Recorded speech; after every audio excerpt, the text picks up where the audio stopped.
Good evening, everyone. Hi, welcome. My name is Kat Lloyd. I'm the Director of Programs in the Education Department here at the Tenement Museum. It is my great pleasure to welcome you all here tonight for this important conversation on Asian American access and education. How many of you have visited the Tenement Museum for a tour before? Wonderful, that's fantastic. So exciting. And how many of you have attended one of our Tenement talks before? Wonderful. So this is our season opener for the Tenement Talk series for the fall. Tenement Talks are a monthly opportunity for the Tenement Museum to host important conversations that are related to our work at the museum. As you all know, the Tenement Museum is dedicated to telling the uniquely American stories of immigrants, migrants, and people with refugee status here in the United States. And on our tours, we talk about 10 different families who lived in 2 buildings on the Lower East Side. We often need opportunities to talk about the contemporary issues that are facing immigrant communities today. And that's really what our Tenement Talks allow us to do, is extend beyond our walls and look at what conversations are happening today amongst immigrant communities, among communities that are connected to the people that we talk about on our tours. And in honor of Back to School and it being September, we wanted to really create a space to discuss access to education and educational opportunities. And that's really where our conversation will take us tonight. We are joined by experts in the world of education and sociology, and we are thrilled to bring this event to you tonight in partnership with the Scholars Strategy Network. So I am delighted to introduce Heath Brown, who will share a bit about the Scholars Strategy Network, and then we will get started with our conversation. Thank you. Thank you all for coming out. I'm going to speak as briefly as I possibly can. The Scholars Strategy Network tries to do just this, that is, connect scholars to advocates, to journalists, to institutions with people. I would say more, but I'm so excited and don't want to take a moment more away from the speakers. Thank you all. If anyone has any questions about getting involved in other events we do, please find me after the event. Thank you. Thank you so much, Heath. And in that spirit of connection, we want you all to be connected to this conversation as well. After our panelists have their conversation, we will open up the room for all of your questions, and we really do hope to have a conversation about these issues on which there are, we know, multiple perspectives. With that, I will turn it over to Jessica Gould, who will be moderating our conversation tonight.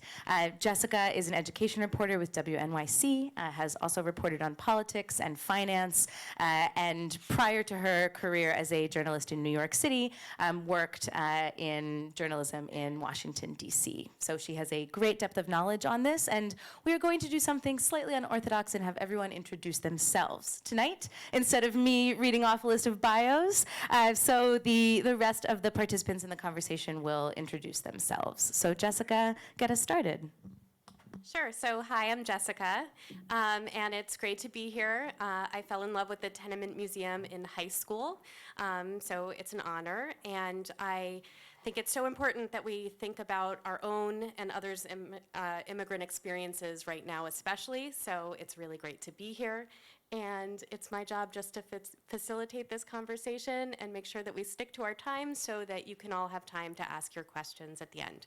So, thank you, Jessica. So my name is Jeannie Park. I am a 1983 graduate of what was then called Harvard Radcliffe College. I was a biochemistry major, sort of hedging my bets on the pre-med track, but left that all behind and became a magazine editor for my professional career. And since college, I've been very active in Asian American organizations and advocating for diversity and for issues of racial equality. So I am currently the president of the Harvard Asian American Alumni Alliance, which counts about 7,000 members. And along with Margaret, I am also the co-founder and a board member of the Coalition for Diverse Harvard, which is a multiracial organization of about more than 1,300 alumni. And both of those organizations, along with 23 other student and alumni organizations, signed an amicus brief supporting race-conscious admissions in the Harvard lawsuit. And Coalition for Diverse Harvard also signed a brief in support of race-conscious admissions in the University of North Carolina case. And I think that's probably all that's relevant for this. Thank you.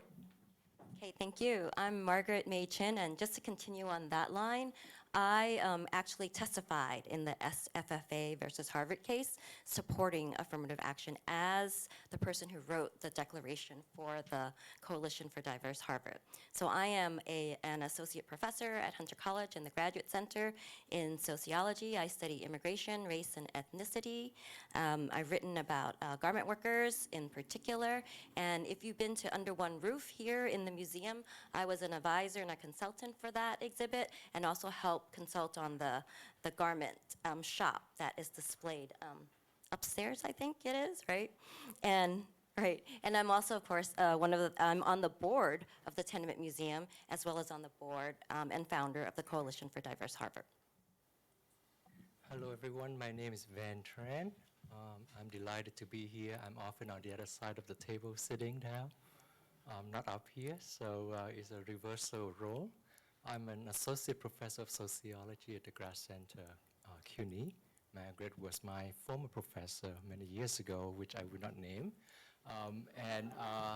My work is, although she always looks like a freshman, which is the other thing I'll tell you, my work is on immigration, neighborhoods in New York City, and inequality and public policy.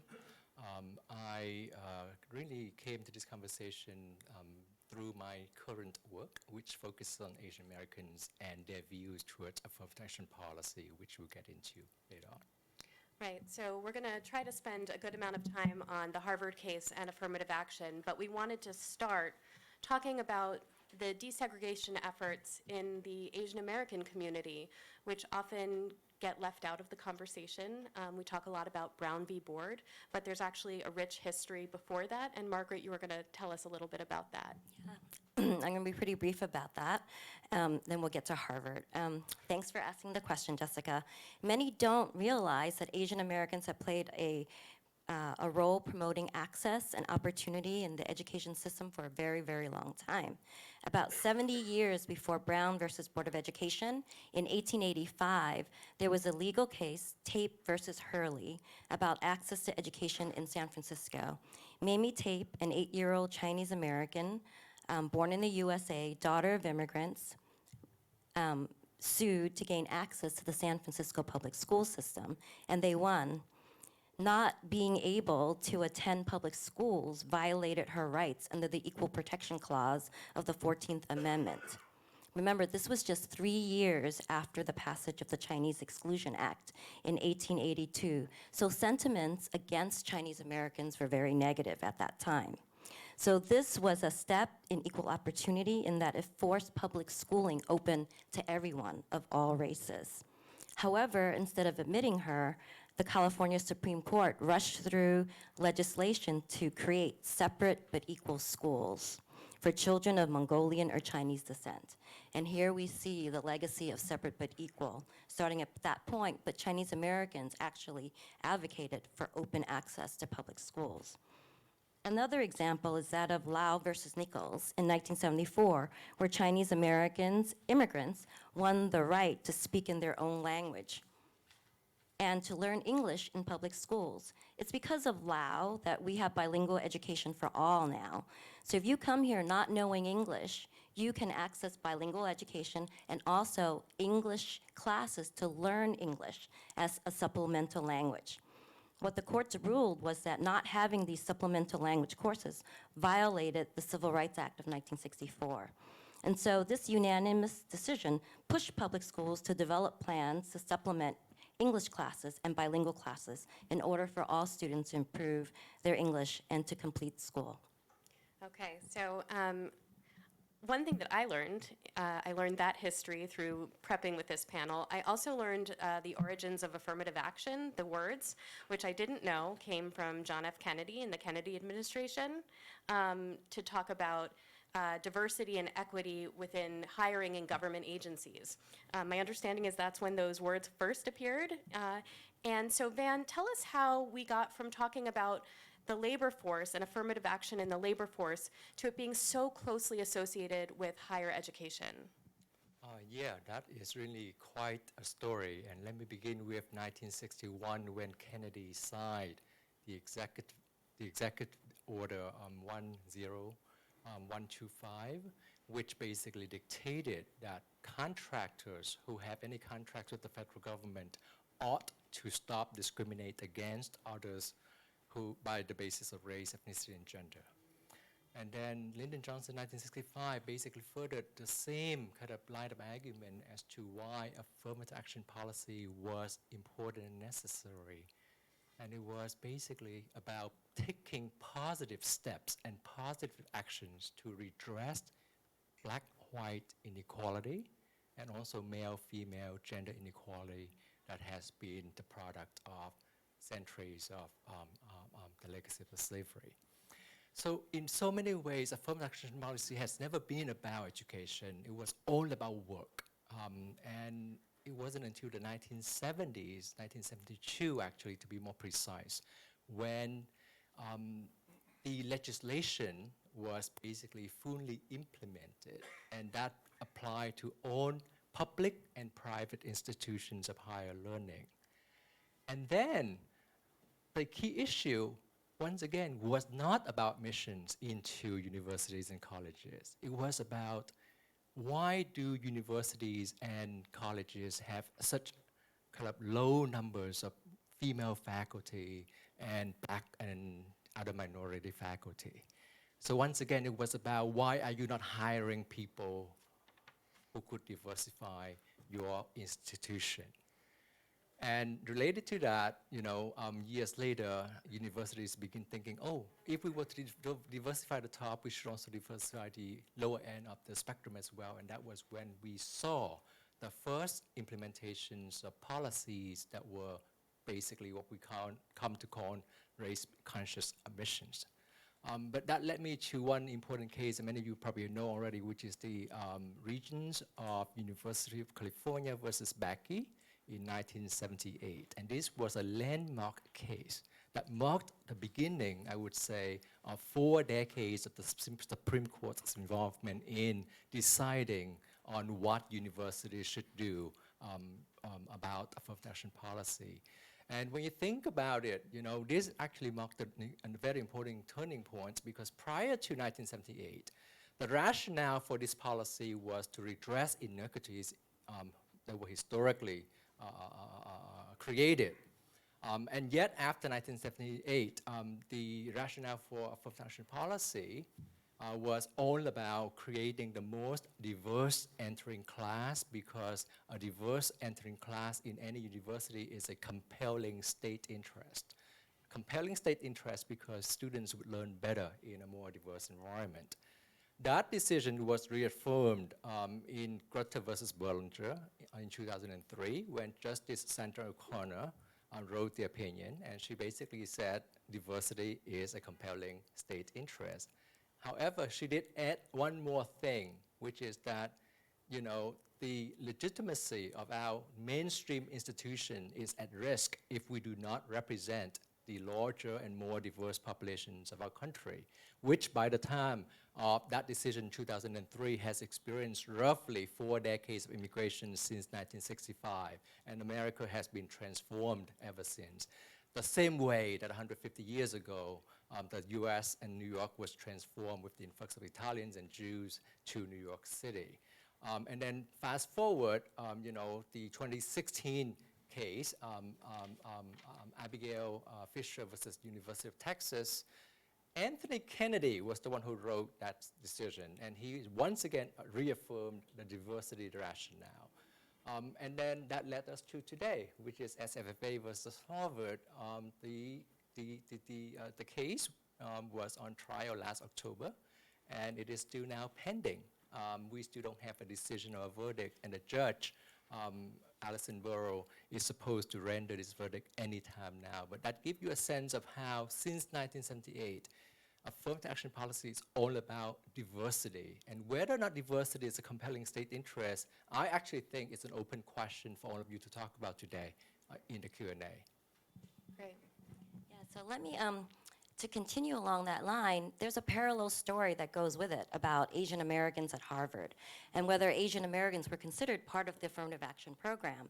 And if you kind of know the model minority myth, that term was coined in 1966 by William Peterson in a New York Times article called Success Story, Japanese American Style. In fact, this myth is very pervasive, and it talks about how Asian Americans are the success. They earn, lots of money, they have high education, and therefore they don't need any help in doing anything. And in 1976 at Harvard, when students were admitted, Asian Americans weren't included in their affirmative action program at that particular time. In fact, during freshman week, 2 Asian American women went to the minority banquet thinking that they were welcome. In fact, they were turned away. And shortly thereafter, when other students found out, other Asian Americans who were activists, as well as other Black, Latino, Native American students, they all rallied and said, Asian Americans should be included in this program as well. And since that time, Asian Americans were included in the affirmative action program, but not without protest at that time from Harvard. So since 1976, Asian Americans were just 2.5% of the student body. And so just that you understand, Harvard's entering class is only 1,600 students. We're not talking about hundreds of thousands of students going to Harvard. We're talking about a very small class. So in fact, if you think about it, the total number of undergraduates at Harvard is smaller than the number of students going to Stuyvesant. That's for later, but just so you know, all right? Just so you know, okay? Just so you know, okay?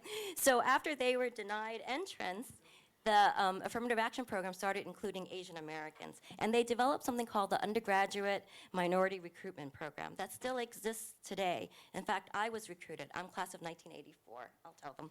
I'm class of 1984. I was recruited in 1979 by going to a college fair in Chinatown, and they sent Asian American student recruiters to Chinatown at a Chinatown fair at PS 24. I went there and was convinced to go to Harvard or apply to Harvard at that point, because I never even thought about applying to Harvard. I'm from the projects on the Upper West Side, and I went to Stuyvesant, but I never thought about going to a school like that at all. So I did, and when I got there, I started working for the Undergraduate Minority Program and learned that the program included recruitment, it included housing students, Asian American students, when they wanted to visit. It included convincing them to come after they got accepted, including phone calls. And as an undergraduate minority recruiter, you recruited not just Asian American students, but all of the minority students. In fact, everybody recruited everybody, okay? And that program exists today, and in 1978, the judge commended Harvard for having an excellent affirmative action program, and that's the program that is the model affirmative action program, and that includes this type of recruitment. I think that I want to bring Jeannie in now, but I want to come back and talk about how that experience being part of that recruitment program influences your views of the debate today. So let's put a pin in that. Jeannie, you have been very involved in this case. Tell us a little bit about your involvement, the Alumni Association, and how this has played among so many of your classmates. Thank you. This has definitely been a complicated one for Asian Americans and for all of us to navigate. And I want to make 3 main points first, and I'm sure there are lots of questions. And yes, definitely, I think that our views on this are very much influenced by our personal experiences. I applied to Harvard in, I guess, 1978. And at a time when, I absolutely was a beneficiary of affirmative action policies, both for being Asian American and also and a child of immigrants, and also coming from Ohio. So anyway, so my 3 points. Let me start with the word merit. Because I think that is at the core of a lot of the discussion around this issue. And in fact, the description of this program today says that we'll be speaking, that this debate has, quote, advocates of a purely merit-based system squaring off against those who promote proportional representation for a range of demographic groups. So I think it's really important to dig in a bit to the concepts of merit and meritocracy. Because while I think we all hope that admissions processes are indeed centered on merit, that word has unfortunately, in my mind, become synonymous with grades and test scores. And I doubt that anyone in this room believes that your grades and your test scores are fully indicative of your potential and what you can contribute to an educational institution and to the world. And furthermore, I think we have to consider how testing and grades are infused with their own biases and limitations. So there is no such thing as pure merit, I don't think. I mean, you can definitely have a system that is based on a single test, but then that is a system that's based on one definition and one kind of merit that somebody achieves in one particular moment. So while one school or one system may feel that that's the kind of merit they want to measure, and I think I would certainly push back on the idea that that is, quote, fair, or the way to create the optimal education for all the students, I don't think we should accept that other systems are meritless. And so the whole person admissions process that a place like Harvard and similar institutions uses, those processes are designed to assess many kinds of merit and also to create a class that is diverse and meritorious in multiple dimensions. Okay, so second point. Well, actually, you didn't bring this up, but you had asked about the personal rating issue. Yeah, I mean, as many people know, the Harvard case has uncovered that Asian American applicants are often given lower personal ratings on their personalities based on recommendations from teachers, right? And So that's not, administrators? okay, so I will just go to it because I know it's something that everybody is curious about, and even though, my heart sort of sinks at having to talk about it, but I'll address it head on. And I will say that, unfortunately, Ed Bloom, who's the man who's behind the Fisher case that Van mentioned, as well as the Harvard case, and I think he and those who are aligned with him absolutely have had the upper hand in terms of the communications around this case. And so I think that the headlines and the stories that many of you have probably read have been very inflammatory and filled with a lot of misinformation. And I think, once you get behind the hype, and Margaret has actually co-written a really in-depth dissection of this issue. She has an article on medium.com, so search for it. I highly recommend it. I think that you would see that there actually is no evidence that Harvard is using the personal rating to keep Asian Americans out of Harvard. I mean, this is something that, for some reason, I feel like in some circles has become like accepted wisdom, and it is just definitely not true. So if you look at the personal ratings of Asian Americans and white applicants, the difference is actually minuscule. If you look at all the applicants, the whole applicant pool, the difference is actually 0.05 points, like 0.05 of a point. And again, the way that this is reported has really distorted this process, in which also these scores are not determinative of admission, and each candidate's application is considered in a full context. So there's an example, and I think you kind of allude to this, where in one of the articles, I know everyone read that New York Times article, it said that, oh, well, that admissions office, is giving candidates even lower scores than the alumni interviewers give. Well, in fact, the admissions office gives everybody lower personal scores than the alumni interviewers give, because first of all, the alumni interviewers are sitting down with you, and of course, a lot of them really want they form a personal bond, and they are trying to put the best face on their candidates. And also and I've interviewed, Margaret's interviewed, you only interview about maybe 5 candidates a year. So you're just inclined to give good ratings, And each admissions officer is literally rating at least 1,000 applicants each.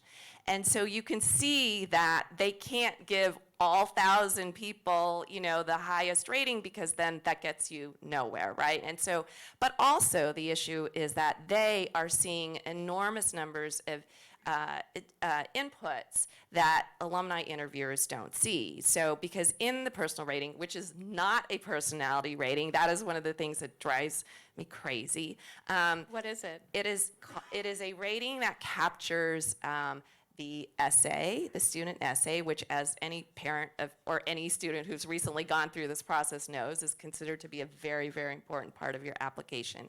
It captures counselor reports, school reports, teacher recommendations, additional recommendations that might have been sent in. I believe it captures, pardon? Your coaches. Sometimes it will, your awards. Margaret's actually an expert on this, but she can add more to it later. So these are the kinds of things that are all captured in this rating, and which alumni interviews don't have access to. I mean, this is all information that comes into the admissions office. So I guess that's just one example of, I think, where one particular data point was very distorted by the press. And one narrative, I mean. And one all narrative. latched onto. Definitely. So I could go on with many details. Hopefully we won't talk too much about it, but I'm happy to keep answering questions. But this idea that the admissions office is using this rating to keep Asian Americans out is simply not borne out by the evidence. And this is something that Harvard was actually investigated for back in 1990 by the Federal Department of Education. And this was something that they read hundreds, if not thousands, of application files, and determined that there was no basis in this idea about the personal rating, or that there was, again, intentional discrimination against Asian American applicants. And, as you know, the percentage, I think Margaret said in the 70s it was like 2.5%. It's risen steadily, and it's now at, I think, over 25% for this latest class, which also sort of gives a lie to the fact that, people assume that there's some kind of cap or quota on the admissions. Okay, so lastly, and perhaps to me, most importantly, I think we have to recognize that the lawsuits and investigations against Harvard, University of North Carolina, and other institutions have one very specific aim, and that is to end the consideration of race in American society. So Ed Bloom, the man who is behind these two lawsuits, has said this up front, and this is not something that would benefit Asian Americans. So, he is the activist who sued the University of Texas in the Fisher case that Van mentioned, which he lost at the Supreme Court, which again upheld race-conscious policies. And so he decided that he needed a better plaintiff, and he is quoted as saying, "I needed Asian plaintiffs." So he was looking for a tool for his larger goal. And he is someone who's also brought other lawsuits against other policies that promote racial equality, including dealing a very destructive blow to the Voting Rights Act. And also he supports adding the citizenship question to the US Census, which we know would result in the undercounting of immigrants and people of color. And if you look at the lawsuit he filed against Harvard claiming discrimination against Asian Americans, but in the remedy he seeks and what he asked the court to instruct Harvard to do, he does not ask them to look out for Asian American applicants at all. All he asks is that race be completely eliminated from the admissions process, which is the same thing that he asked in the Fisher case. So, I mean, absolutely, there is definitely in our country, in our society, unfortunately, racism, sometimes intense racism against Asian Americans, as against all people of color and marginalized cultural and religious groups, so I don't deny that at all. And there are definitely unconscious biases and stereotypes that affect Asian Americans, as with all these groups. But I think that what we need to combat that is more race consciousness and not less, because to move to so-called race-blind policies would really be to say that we're good with the status quo. We're good with where we are in terms of race. And it would simply enshrine policies that have led to the dominance of one race and one gender. And, you know, it's affirmative action policies, as Van mentioned, like regarding gender, that have led some women, although mostly white women, to finally break through the glass ceiling. And affirmative action policies, as Margaret discussed, open the door for some populations of Asian Americans to succeed in education, though we have to also remember that some populations of Asian Americans are still not thriving. So if you look at our system as our education system as a whole, if you look at the workplace, I think it's clear that the doors are still not equally open for everyone. So I urge all of us, when we're thinking and talking about this case, to make sure we think about the bigger picture and about the broader equality in our country that we would all like to see. Yeah, thank you. And a theme that's come up in my reporting on the SHSAT and gifted and talented programs is the tremendous diversity within the Asian American community, often referred to as, you know, a community, when it's many communities, and how that gives a false sense of the position that Asian Americans hold as a group, as a monolithic, problematic group, on these issues. And so you were talking about your alumni group filing the amicus brief in the Harvard case, and that already shows that there's the diversity within the opinions among Asian Americans that is not often captured in the press. I know you guys wanted to jump in on that subject. So tell me a little bit about the diversity and the way that you see this issue, affirmative action, the diversity of opinions, and I believe, Van, you've looked at how how you ask the question actually determines some of the output that you get. So this is a fascinating topic because as the lawsuit SFFA versus Harvard went to trial last October, as a scholar, I was asking myself, on the one hand, you see media portrayals that are basically very bifurcated, you know, conservative voices, you know, all of these Chinese parents raising signs saying no quota, no racial discrimination against my children. And then younger generations, you know, of college students organizing around, you know, Pan-Asian ethnicity, saying that we must defend diversity. But surprisingly, there has been no empirical research whatsoever on the question of what does the average Asian American person think about policy? We went and looked, and as is the case with a lot of the issues we discuss in this country, we have tons of research on how blacks and whites view this issue. And that's where the difference is always starkest, because blacks are the more supportive of the policy and whites are the least supportive of them. But even when we look at the General Social Survey, which is the big survey that runs over the last 35 years from the University of Chicago, we have such a teeny sample size of Asian Americans such that we don't have any precise estimates as to how they think about the question. So I want to say two related points, and the first is more empirical, and then I'll get to the second. Affirmative action policy support varies tremendously depending on how you frame the question. And as Americans, we as a group often favor or prefer equal access, equal opportunity versus equal outcome. And so when you frame the question as, you know, because of historical discrimination, you know, we need to have race-conscious admissions so that we can increase the diversity of the number of black students or minority students on campus, you know, whether or not you say increasing the access or having more numbers actually shifted support, and you could guess which way, right? Providing access, support goes up. Increasing number, support goes down. And this is true across the spectrum for blacks, white, Asians, and Latinos. The second thing that's interesting is the larger the beneficiary group who could benefit from the policy, including women, as Jeannie mentioned at the very beginning of the policy, the larger that group is designated, the more support there is generally. So when you say, affirmative action policy is meant to benefit blacks, Latinos, Indian Americans, and women, support went way up. But when you say only benefiting blacks, it just sort of drops significantly.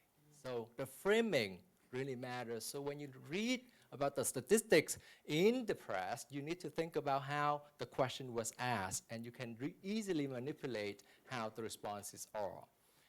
The other piece to this is, in many, many cases, when we look at the experiences of Asian Americans as well as Latinos, many Asian immigrants don't have any opinions about this policy because they don't even know anything about this policy. What is affirmative action policy? I have never heard of this term. So in fact, our analysis of the 2016 National Asian American Survey data, which is the most recent data that has sampled 10 Asian ethnic groups, and this is coming back to Jessica's point about Asian Americans not being a monolith.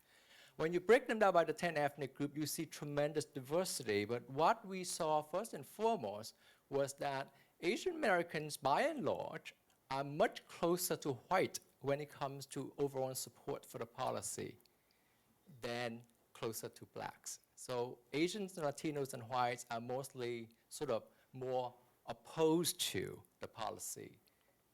In contrast, blacks are more supportive of the policy.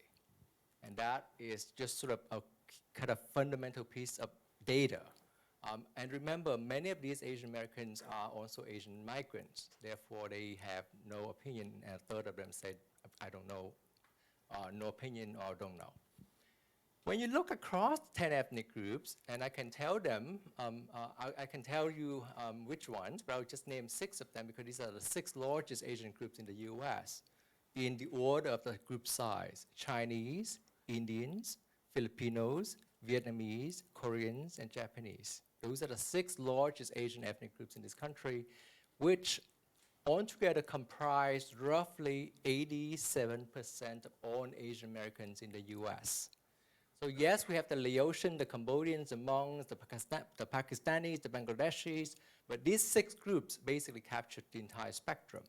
And there we saw very interesting variation, and the most stark contrast I will just provide to you today is that the Chinese are the least supportive of the policy. Only 30% among the Chinese indicated support. In contrast, Koreans indicated 62% of them said that they support the policy. Now think about this for a second, right? Both Chinese and Koreans came from East Asian countries where such policy is not prevalent. Both of them are highly educated and, have been perceived as, the model minority, and both of them are basically implicated in this lawsuit in so many ways. And yet you see tremendous divergence. In some sense, Koreans are twice as likely as the Chinese to support the policy. I can go into the reasons as to why, but just leave it there, and I can come back to that in the Q&A because I want to waste more time. But I just want to make one final point, which is that when we think about Asian Americans, is on the one hand, we as a group lack the cultural privilege of whiteness. And at the same time, we also lack the historical legitimacy of blackness. So we are sort of in a bind, in a cultural bind, whereby we do want to support the policy, as Jeannie and Margaret have compellingly explained to you why, because they initially also benefited from the policy. On the other hand, we also recognize that we are, as a minority group, facing some elements of either prejudice or discrimination or microaggression because of our race or skin color or phenotype. So we are sort of in this very interesting place, and that is one thought I want to plant in your head so that you can think about that as we have the conversation later on when we stop talking. Margaret, I did want to give you an opportunity to chime in here. So when everybody's talking about diversity, one other factor that you should look at is that there's actually a bifurcation in the Asian American community, meaning that there's a lot of people on the wealthy end and a lot of people on the poor end. The top 10% of Asian Americans make 10 times as much as the bottom 10%. So when you look at that, you can also see that even within the socioeconomic group, you might see differences in terms of how people view themselves as whether they need affirmative action or whether they don't need it or whether who they may associate with. So that could be one explanation of that. The other thing is, and this is a study that Van does with HyperSelectivity, many Asian Americans, especially recent immigrants that we're talking about, and especially lots of Chinese Americans, come with high education levels.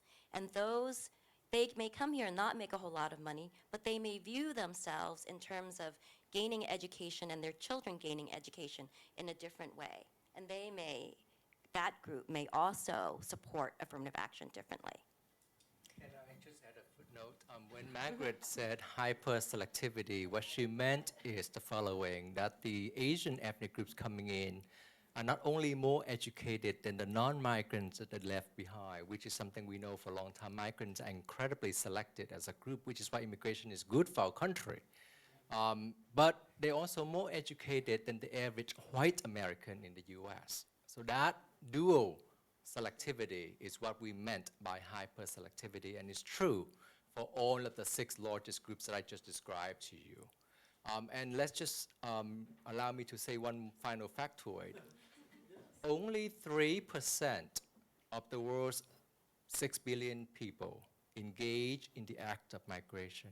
3%. That is less than the admission rate at Harvard, Princeton, Yale, alone. So if we are admitting people into this country who are incredibly selected, why do we keep them out? And that's another question I invite you to reflect on. Wow, that's a stunning statistic. I want to go off book for just a second, Jeannie, if that's okay, because as you were talking, I was wondering what the conversation has been like on the alumni Facebook page, or whatever it is where alumni within your Asian American Alumni of Harvard group talk. Because I know from the reporting I've done here in New York for Stuyvesant, for example, on the question of the SHSAT, it's been pretty one-sided and anti the SHSAT on the Facebook group. I'm sorry, pro the SHSAT. Thank you, yeah. What kind of Facebook group am I in? So yes, it's been pro the SHSAT. And so my question is, what has the conversation been like for people in your group? So I think it's been a pretty different conversation. And I guess I know that there's a lot of kind of conflating of the two kind of cases, you know, what's happening in New York City with the public schools, what's happening with college admissions. From my perspective and talking about this endlessly with friends and colleagues, is that a lot of the anger, I think, around the SHSAT is actually anger around the way the proposed changes were announced and the way that the city has been treating the Asian American community.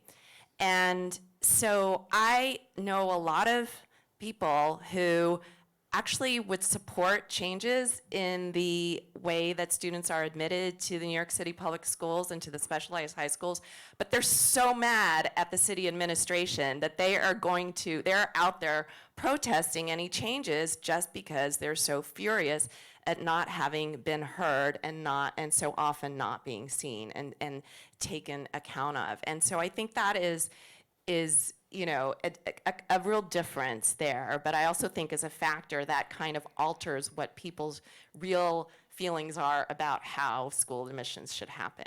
I think with the alumni of Harvard, I mean, obviously that's a select group that has had the experience of, and we're very, very lucky and privileged to have had the experience of going to a place like Harvard that is so diverse. And that, I mean, you know, the day I walked on campus, I was like, whoa! You know, so it was so different and so opened my eyes from my upbringing in Ohio and really made me the person I am today. And so I think that if you talk to any Harvard graduate, they will acknowledge that the diversity of the place contributed enormously to their education. So whether it was socioeconomic diversity, geographic diversity, racial diversity, religious diversity, all these different kinds of people that you get to meet and you learn from, and you know, honestly, I don't remember a single thing about any of my classes, and as you already know, I studied completely the wrong thing. But I remember all the people I met, the organizations I was involved with, the late night conversations I had, the arguments I had, the stupid things I did with people. I mean, you know, that is what really contributed to who I am. And so I think that is why the alumni are, you know, so supportive and understand why diversity is an imperative at a place like Harvard. I mean, also because the mission, look, every university has a different mission, right? And public universities are bound by different things than private universities, but the mission of this particular school is to build, I mean, leaders and active citizens and participants and people who, I mean, if you look at our government, the Supreme Court, the presidents, the Congress, I mean, you know that schools like Harvard have an outsized, and some would say too big, influence on where this country goes. But given that, it is so critical that these schools have a diverse student body and a diverse faculty, because that is the country that they're inheriting. And you know, the student body of Harvard is already majority minority, and so they're really trying to be ahead of the curve and trying to create a learning environment that really is preparing the leaders of the future.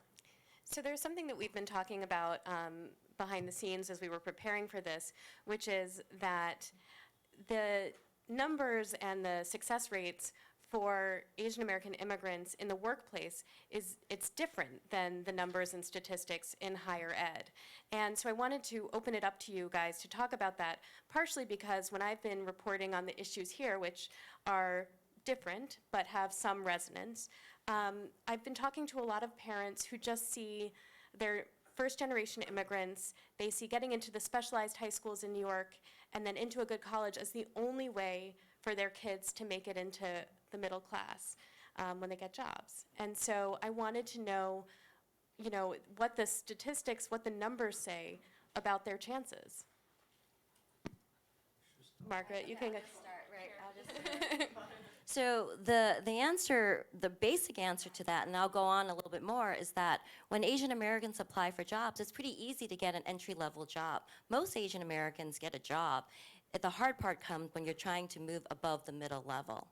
And if you think about the Fortune 500, there's only about a dozen Asian American CEOs in that Fortune 500. In fact, Anna Chow, I think, became the 12th one just 2 weeks ago. At CEO of AT&T. And so the numbers are very small, in fact. And if you look at any profession, including law, even software engineering, where 27%, you think Asian Americans would be able to move up quickly in software engineering. That's a stereotype, right? 27% of Asian Americans actually work in software engineering, but very few actually move up to the top there too. Same with Goldman Sachs. I think a third of the entry-level people are in Goldman Sachs here in New York City who are Asian American. There may be 13 or 14% at the second level, but they're nobody in the executive levels, 0. And that's a shock for many, many people. So what's going on here? So many people believe in that social mobility story where you take the test, you get into a good school, you learn how to take the test, you get into a very good school, and that's the immigrant story. And let me backtrack a little bit there first. So for a lot of new immigrants that come here, in their home countries, the only way to get a good job is to take a test. To take a test to get into a good high school, to take a test to get into a good college. And once you're in a college, you can get a good job, and you're staying there for life in most of these Asian countries. But here in the US, it doesn't work that way. So if you follow that kind of trajectory in New York City because you're a child of an immigrant, what you don't learn is that you need all these other multiple dimensions that Harvard's looking for to be able to move up into the workplace. And so even for I have a book coming out next year called Stuck, Why Asian Americans Don't Move Up the Corporate Ladder. And there I find the ones who actually do the best are actually ones who have access to some of these affirmative action programs. So I don't know what will happen if these affirmative action programs get thrown out of the college level. You're throwing out the baby with the bathwater. I don't know, right? But in the workplace, the ones who do the best are the ones who have access to affirmative action type programs. And these programs are things like leadership development within a corporation, let's say, where Asian Americans, along with other minority groups, are targeted and shown around at different, different sectors in terms of the corporation. And in the corporation, by doing that, different leaders of the corporate world see them. Different leaders, even in that organization, see them and meet them. And they may be trained for leadership. They may be recruited. They may be put into a pipeline to move up. And the ones who have access to those programs do the best. The other ones are ones who have access to Asian American type leadership programs outside of work. And all of these things give access that immigrants don't have in terms of networks to those places, sponsors and mentors, among other things. So these types of programs are especially necessary in the work world, in addition. I want to open it. Oh, did you want to? Yes, Go ahead. I do. I want to add 3 footnotes to what Margaret just said. The first one is because the work I do is directly related to this. So of course we would expect that the first generation Asian immigrants who arrive here, people like me, for example, who might speak English with an accent, who might have cultural and linguistic barriers to experience some form of prejudice and discrimination as they transition from the higher education world into the labor market. But in a recent paper that I did with my former colleague Jennifer Lee at Columbia, we looked at what we call the second generation. And this is also the population that Margaret was describing in her book, which is going to be coming out from NYU Press in case you're interested in Googling it. But I wanted to say that when we look at the second generation, the children of immigrants, people like Margaret essentially, we expected that they shouldn't be facing any barriers in translating their educational credentials into the labor market. And what we found in a recent paper is their educational attainment is off the chart compared to white. Indians were 8 times more likely than whites to have a BA degree or more. Chinese were 6 times more likely than white to have a BA degree or more, and so on and so forth. All of the biggest groups that I described earlier. And yet, all of them, except the Chinese, have only attained and achieved parity with white in terms of attaining an occupation that is sort of called professional and managerial. So, in other words, Asians are overly credentialed, both in terms of quantity and quality. Just so you know, we don't have the measure of it, but just as a factoid, Asians are only 6.3% of the US total population, and yet they are 25% of the Ivy League undergrad population. Think about it for a second, right? 6.3% and 25%.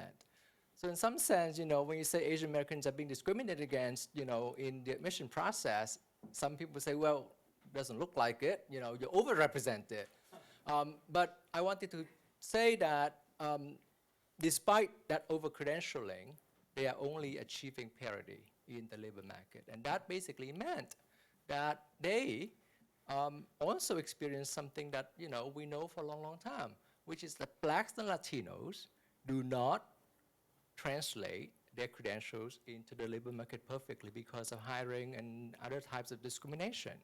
And in fact, when we went into the paper, we were expecting to find no evidence of any disadvantages. And the fact that we found it really shocked us because we sort of felt that, okay, given the highly achieving, kind of narrative of Asian Americans, we shouldn't expect this to be happening to us. And we wrote an op-ed in the LA Times on this about the bamboo ceiling. If you're interested, you could Google that and read that. Second thing, a paper that we just published today looked at Asian Americans' views of affirmative action policy in the workplace. And here, what we found is, despite what I just described to you, the barriers that they are feeling, that they are trapped and stuck, as Margaret has described, it was white who are most opposed to affirmative action policy programs in the workplace.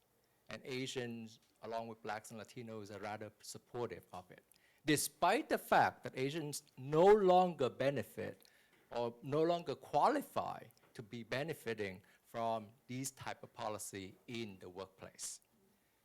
And then finally, I just want to add one final footnote to what Jeannie said before and draw the contrast between HyperSelectivity and the admission process. I think it's really important to keep in mind that race-conscious admission does not mean we're setting aside a quota for any particular group. The Supreme Court's decision since 1978 has been very clear. Race is a plus factor in the admission process. Race is not meant to be a quota system of some sort where you reserve 16 slots out of 100 in a med school admission class for blacks, because that would be seen as discriminatory towards other groups. So race is a plus thing. But here's the question, or the counterfactual. What happened when you remove race as a consideration? And that's what HyperSelectivity and the specialized high school in New York is demonstrating. We have basically 7 black kids in the most recent class of Stuyvesant. That is what a non-race conscious admission policy would look like. And I'll give you 2 more examples. Caltech. We don't have race conscious admissions there. And you know what? 50% of the undergrad population there are Asians. Another example, the UC system. Since the 1990s, the UC system was not allowed to use affirmative action policy in the admissions process. Now, let me remind you that California is also the state with the highest concentration of Asian Americans. So that's the kind of broader contextual factor before I tell you the fact I'm going to tell you now. Of the 9 UC campuses, 7 out of 9 Asians are the majority of the undergrad population, except for UC Merced. A new branch was trying to serve the predominantly Latino population, and UC Santa Barbara, which is so beautiful, and the beach and everything, and you want to just go there and just retire.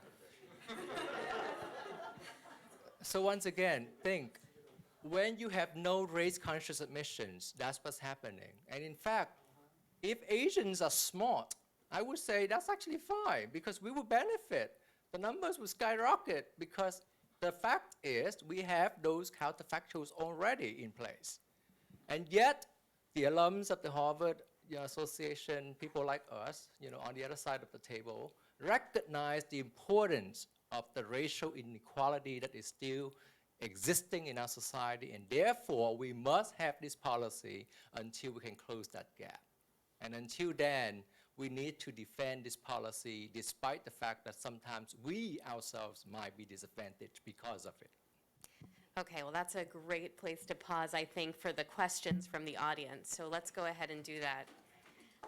While we're getting ready to do that, I do have one question for myself, which is, we've talked here about so many themes that are missing from the public conversation, the predominant narrative on this issue, the missing diversity within the Asian American community, the positive impact of affirmative action on Asian Americans in higher education, the persistent barriers in the labor market.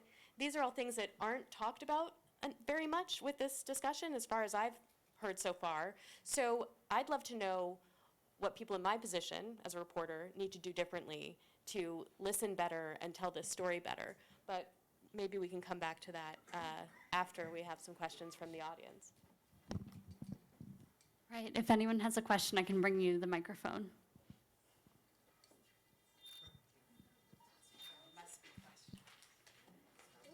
All right.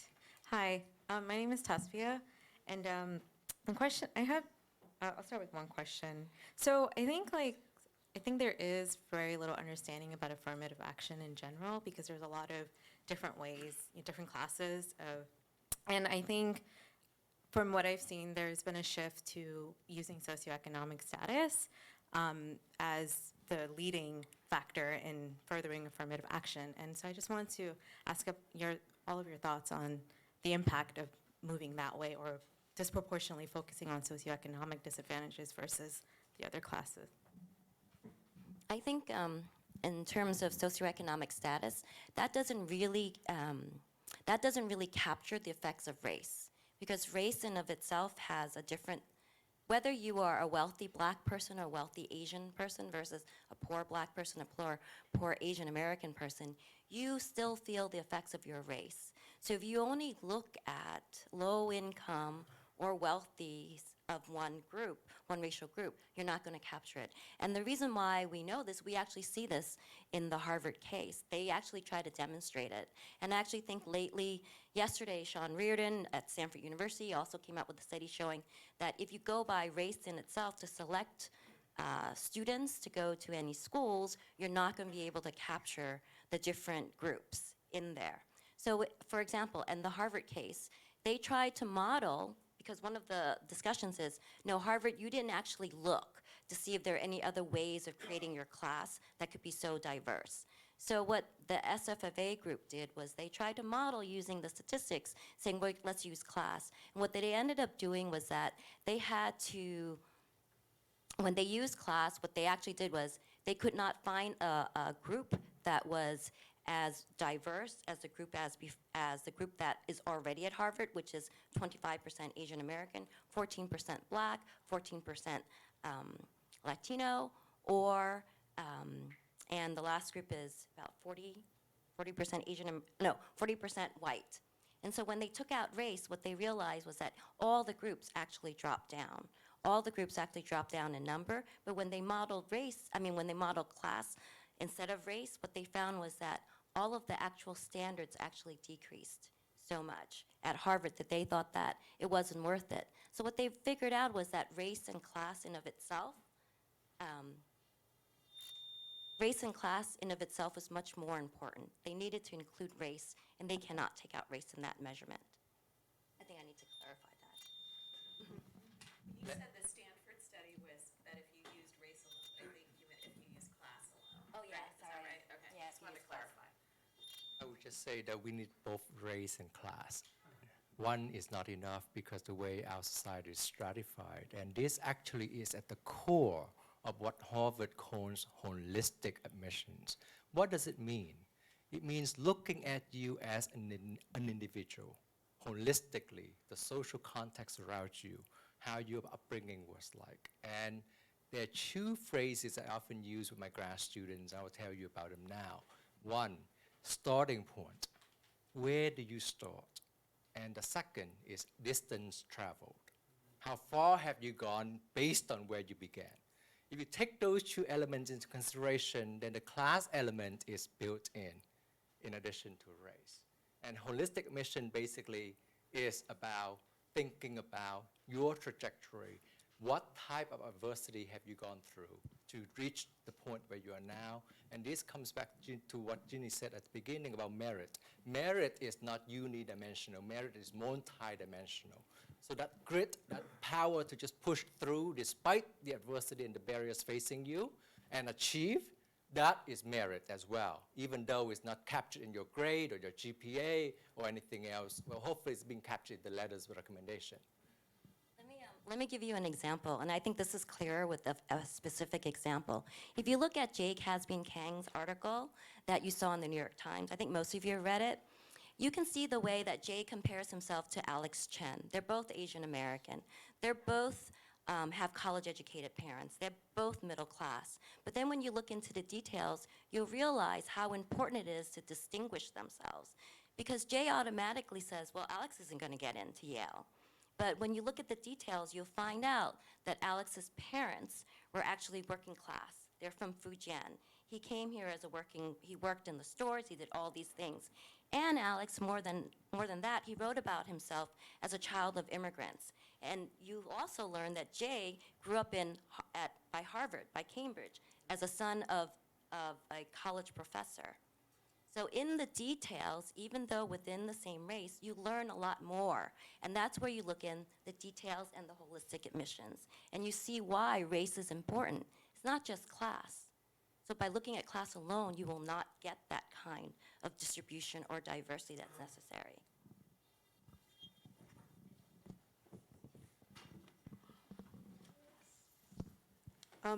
I understand what you're saying about diversity, race, and equality, but what do you propose as our next step regarding Asian American? My name is May. Yeah.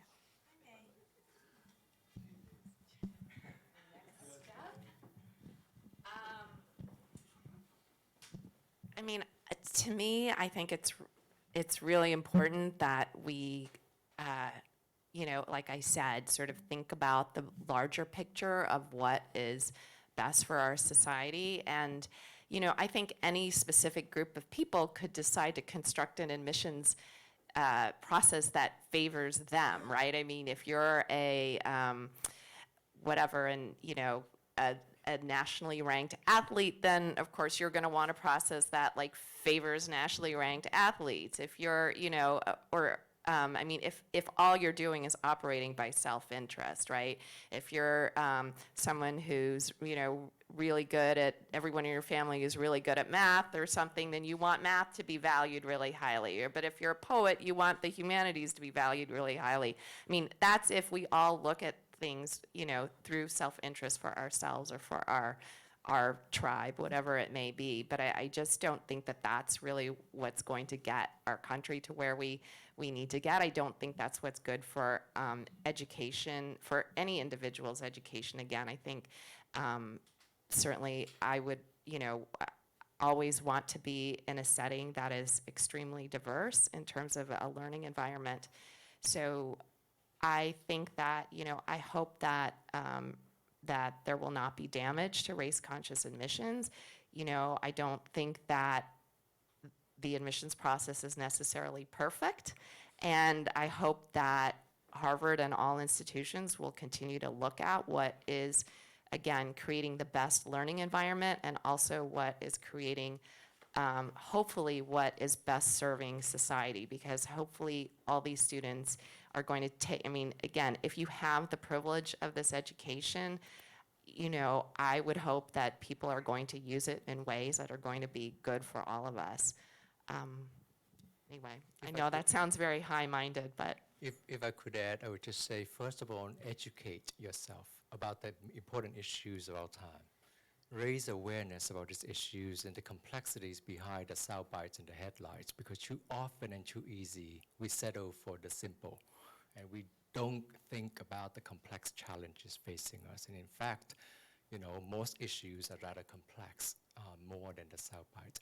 Reach out and build coalitions across divides, and by that I mean cultural, social, economic, racial, religious, all types of cultural and social differences, so that you can genuinely understand what it means to be a black person walking down the street at 1 a.m., especially if you're a black man.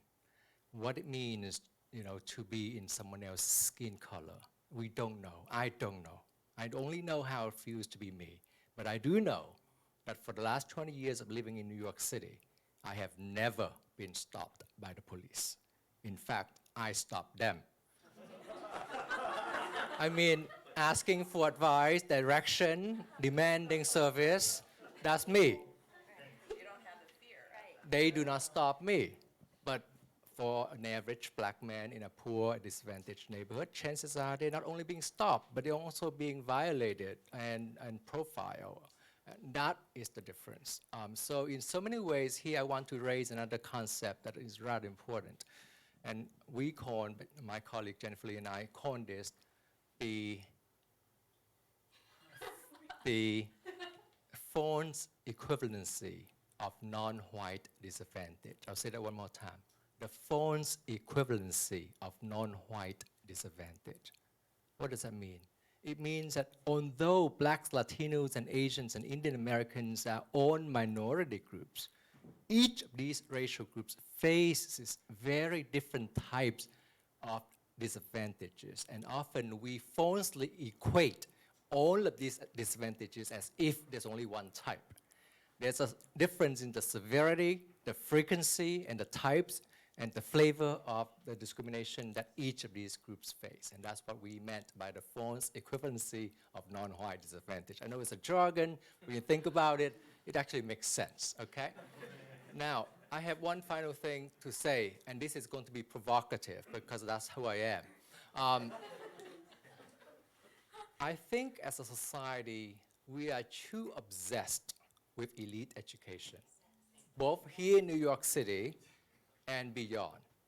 Okay, and the fact that the Supreme Court has 9 people who graduated from 3 universities is actually a problem, not a benefit, because that is a lack of diversity of a different type.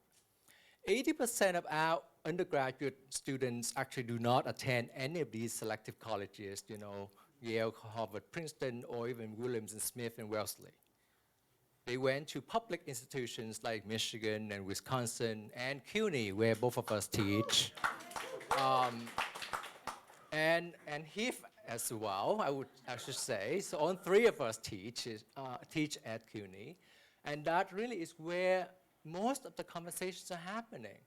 So this obsession with elite status, I recognize is important, but also is detrimental if we think about the true values that we hold as a country, which comes down to equality, democracy, and justice for all. And I'll pass on to Margaret. Thank you, Van. So to add on to that is we should look at the public schools too, right? So the public schools, when we're thinking about the SHSAT and the schools that require it, that's only 6% of the student population. So we actually should really be looking at how we can promote better opportunity for the other 94% of the schools. And on top of that, just to give you a number, and Joe can correct me if I'm wrong, but Joe Salvo, he works for the urban planning, New York City urban planning. We have 1.1 million public school kids in New York City, and we have 329 million Americans. That means 1 out of every 300 Americans is a New York City public school child. So that means that we have a huge responsibility if we have these kinds of an outlook toward more democracy, for more opportunity for the kids. In New York City alone, we have to think about what we could do for the kids here. And this obsession with the 3 schools or the 8 schools with the SHSAT is too much. And in some ways, I feel like there are kids who are really good in math. They can go to engineering, they could go to Caltech. So you should keep some of these schools. But other schools should have multiple criteria. Other schools should be open to more different kinds of intelligences, let's say, right? So the mayor actually did have a chance. There are only 3 schools that are mandated by the state. That's Brooklyn Tech, Stuyvesant, and Bronx Science. But all the other schools are actually, can be changed to different criteria. And he can actually test it. It could be a real experiment. Maybe kids would move around. Maybe there should be other screened high schools, the screens should be removed. There are all kinds of different ways that people can think creatively about how to educate New York City high school students. I mean, there's things that they're talking about for the elementary schools, but those at least are ways that we can think about how we can give more opportunity to the kids here in New York City.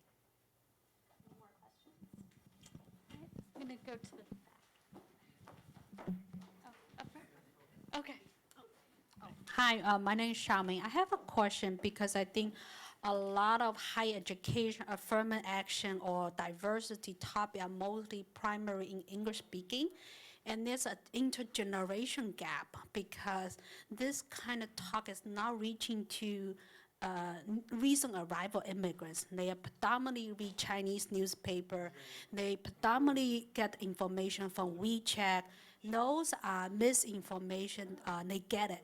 And how, as a New York City, if we talk about the benefit of diversity, affirmative action, how can we get this kind of topic all the way down to the recent arrival immigrants, and then their children might not see it until they are maybe 40s, because once they become second generation, and then they start at workforce, and then they realize, oh, I get stuck.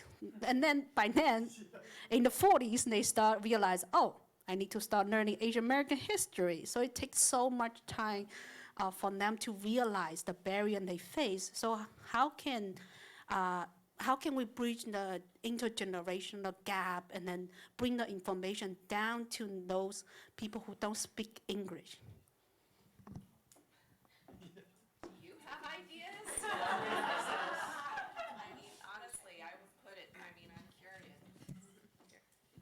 what ideas you might have in the audience if you are part of those communities. The question is to overcome the misinformation that's spreading through WeChat and other places. I mean, it's actually similar, I think, to what I was asking before, which is that the full story isn't getting out there. The multidimensionality isn't getting out there. I'm curious why that is, who's behind that, if there is such a thing, and what can be done.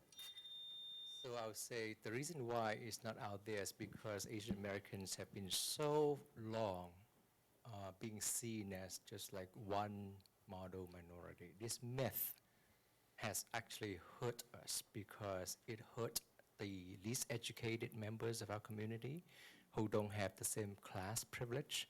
It hurts the smaller Asian groups that I didn't actually name, who are often struggling tremendously because they came from refugee backgrounds and had very traumatic exit experiences from their country.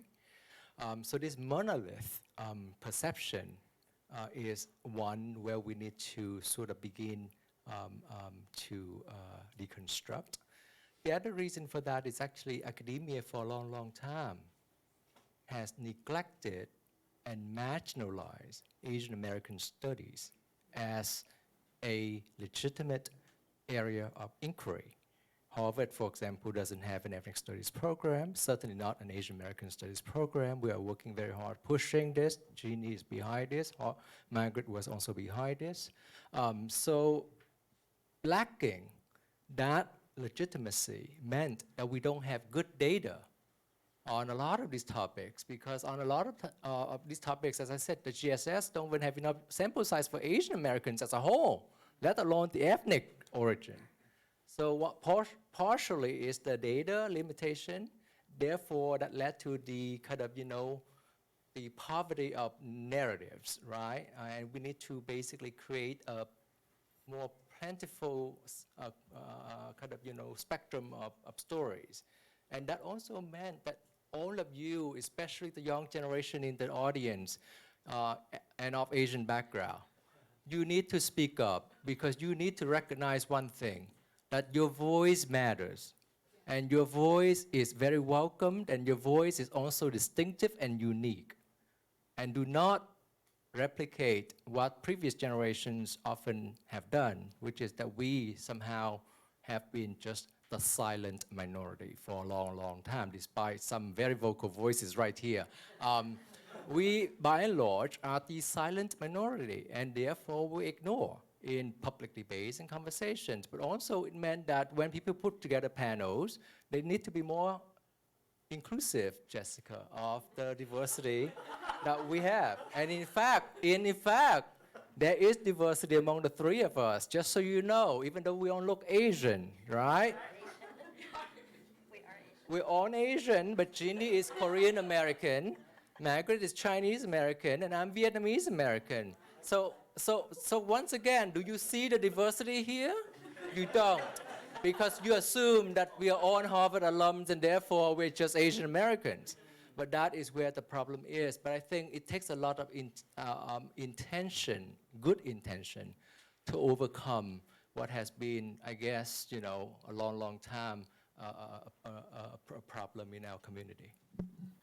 I actually think that with this particular case, Ed Blum and the people supporting him actually has a lot of money. They actually have a lot of money to pay for people to help them or to bring along even reporters and to help them publicize their side of the story, much more so than anybody else. So I think that's something that reporters should be aware of as well. Who's the money behind them? Oh, that's a whole other Yeah, story. I mean, I do think that that side really did capture the narrative and has been driving the narrative and, bad on us in a way for not being able to fight back effectively. I think there are issues with money, but I think it's also related to the whole political climate in the country, honestly. I mean, this is a moment in which higher education as a whole is under attack as being from the government from many, many quarters.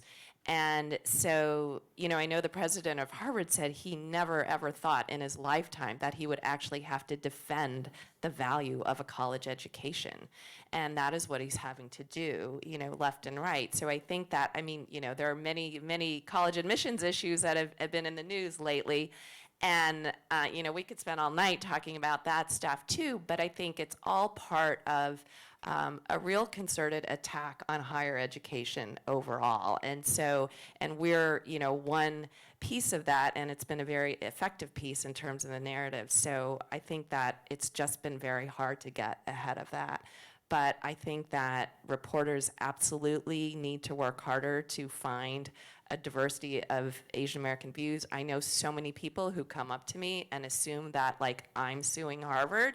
And, and I have to tell them, well, no, I'm actually doing the exact opposite. But I think there is this assumption that this is how all Asian Americans feel because they've read in the New York Times that, a few of them do. And it's actually quite maddening. And I think we're, even though what I want to do in my life in terms of a next step is not have to talk about Harvard at all, and about, college admissions, but I think there is something about elevating different Asian American voices and how we can find a way to do that and make sure that the media knows that there's a range, but not only that, there's actually a lot of Asian Americans who've been fighting for affirmative action for decades and who still believe in it and who, really care deeply about racial equality in this country. Do we have time for one more, or are we at time? Okay, I think we're at time, unfortunately. Do you have any closing words? Just to say thank you all for this. I think it's a really hopeful panel, actually, and I appreciate your walking us through the issues and telling us about the nuance. So thank you, and thank you all for coming.